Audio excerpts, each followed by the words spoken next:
mayambu kurumjari masiki topic asi adum mioi bu kutimagna pangchat chatnaba adugumba topic amane panghaya hainaba pangchat chatnaba haidon Nupa Nupi Paknaba Yengba masi chahi humpu humdra surba mi bauta adum hairae paknaribra chanabra ne masa masu poktna lower phauta dum phangnaba sigi doubt leiba haitare masi thaina dagi hauna dum ꯑꯩꯈꯣꯏꯒꯤ ꯋꯥꯈꯜꯂꯣꯟꯁꯦ ꯁꯦꯔꯥꯟꯅꯅ ꯆꯠꯄ ꯑꯃ ꯈꯛ ꯂꯩ ꯅꯨꯄꯥꯒ ꯅꯨꯄꯤꯒ ꯑꯩꯈꯣꯏꯒꯤ couple ꯑꯣꯏꯕ ꯍꯥꯏꯇꯥꯔꯦ ꯅꯨꯄꯥ ꯅꯨꯄꯤꯃꯛ ꯅꯠꯇ꯭ꯔꯒꯁꯨ ꯂꯩꯃꯤꯟꯅꯔꯤꯕ ꯃꯤꯗꯨꯒ ꯀꯌꯥꯝ ꯌꯥꯝꯅ ꯏꯅꯔꯖꯤꯗꯣ ꯆꯥꯟꯅꯔꯒ ꯂꯩꯒꯗꯒꯦ ꯂꯩꯕ ꯌꯥꯏ ꯅꯠꯇ꯭ꯔꯒꯅ ꯆꯥꯟꯅꯗꯒꯦ ꯍꯥꯏꯕꯗꯨꯒꯤ ꯃꯇꯨꯡ ꯏꯟꯕꯅꯦꯕ ꯑꯗꯣ ꯃꯁꯦ ꯔꯥꯁꯤ ꯈꯛꯇꯪ ꯌꯦꯡꯕ ꯌꯥꯗꯦ ꯊꯋꯥꯏꯃꯤꯆꯥꯛ ꯈꯛꯇꯪ ꯌꯦꯡꯕ ꯌꯥꯗꯦ ꯑꯗꯣ ꯃꯌꯥꯝꯅ ꯍꯥꯏꯅꯕꯗ ꯑꯩꯈꯣꯏꯒꯤꯗꯤ mi lai taba ne haine mi lai taba si hektar ma di hingchaba tai ma di mi lai ga hingchaba ga di ye nei ye khatnai ye adagi hingchaba ga mi ga lai di hingchaba duna mi do sathwe ye masi gi chatnabi ama koi wakhalon sida chu gi bam leiba masi gi chu gi bisna ni koi punchi khongse sumna lakta ga su kitang problem kitang thengna pada sana draboy ne hekta khallaga wakhalon ja duna kanta tension masam da kahan bai ta tension kaning ta kaningai leite adubu nupa ga nubiga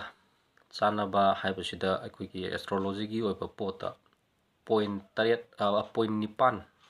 yengi point nipan se gi manung sida aikogi total da makogi point nipan haisida aikogi total da 36 leba ko moi magun nipan yeng tuini magun nipan sing manung sida point kunthra ga taruk phangga yam phare atugo aikogi kaya mu yam phang taragadi pharage hai matam tara ga nipan se phanggadam ne kunthra taruk ki manung sida parikha thagum ne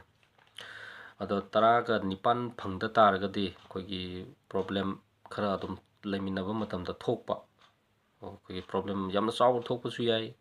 kitang thokpa su yai kainaba siba naba haisi problem ngaktani ko sigum adum thokpa yai adugo 30 18 yothak phangena hekta problem thoi haibsu leite adubu yamna leiminarpa du toidaba haitare khana chainaba oisu toidaba nong phadu khana chainaba sidi miyobi hona sane haiti magi energy amaga collide tawnarakpa haisi mohsane adubu toina tawdabagi warini toina tawsilak taragadi nungai bai du leitabagi kiwa leiroidoine ada point nipan na sida yengise koi barna kut ko koi mong ne moi point nipan sida yengse rasi su yengduni ado ahan basida barna kota na malai ado moi se koi spiritual development haitar nanga aiga maga aiga ki thawai gi oiba adhya koi manung gi oiba energy haitar mapan thong gi natte side pukning wakhan si manana chatlakpa leiminara matam sida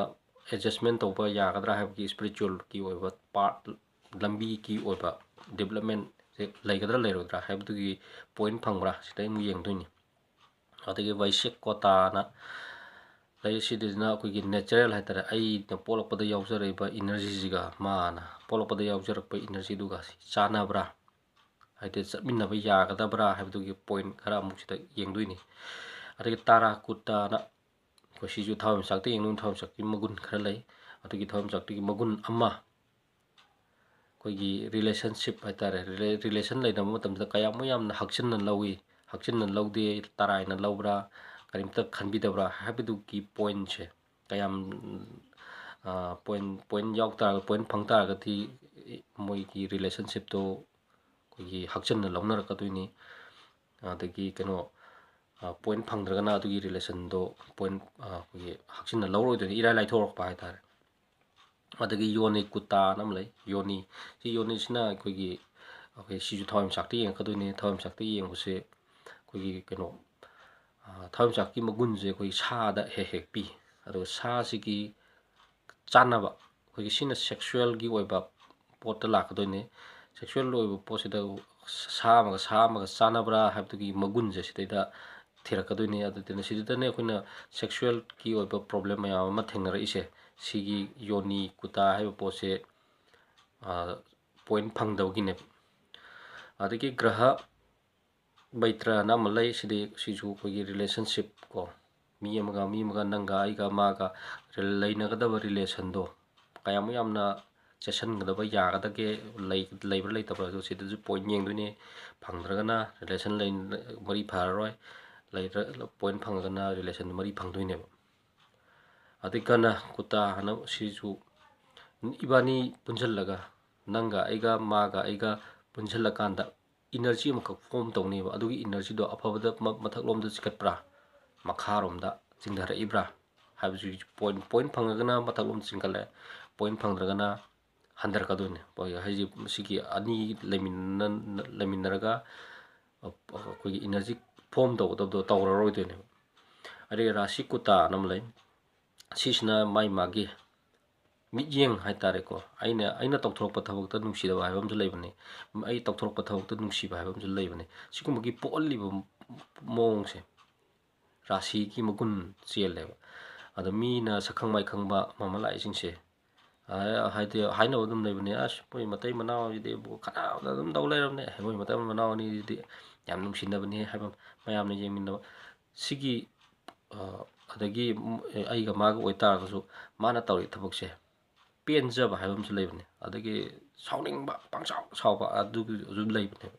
sigi de yenga kadune sina rasi kota rasi chanaba chanataba highlights ada sigi je loinama adagi psychological ki oiba pot su psychology manaba haibam ju le psychology manadaba haibam ju le ko ye nang thokpa tawra e thokpa tawra sidi aingon tawrano haibama adum ju leinabane sigi ju point phangdaba sida di makha pona loinamak lakkadoineba khoi mi amaga laiminabada duhongbada laiminabada chana roitra paga nupi paknabra wainabra na hairise adu sidai point taraga nipan phang taragadi kunthra taruki manungda yare aduga adugi mathak phangiga yare adugi makha phang taragadi sigi koigi magun singsidagi handarakpa matamda point phangdragadi magundo yawroidoi magundo yawda taragadi chapminnabada yang kuina chatminnaba se khara wai khara struggle khara dum phangani problem khara thokani habgi wari khatani ado hingsabi tai madi adu tai madi lai tai habgi wakhalon sida mayam khanbiruguno point se phangbo phangta gadi phangdaba mayam su nungai ba mayam leiko ado moigi aina sori se karai tano habdo khangalore aina sori se khang taragadi tawbidraga lore tawbida taragadi adugi problem dum solve aduna sumaina lay aduna mayam su pangchat chatpa se tawbiranu haina idea kitang share tawjabani thank you mayam thagatchari like subscribe awinako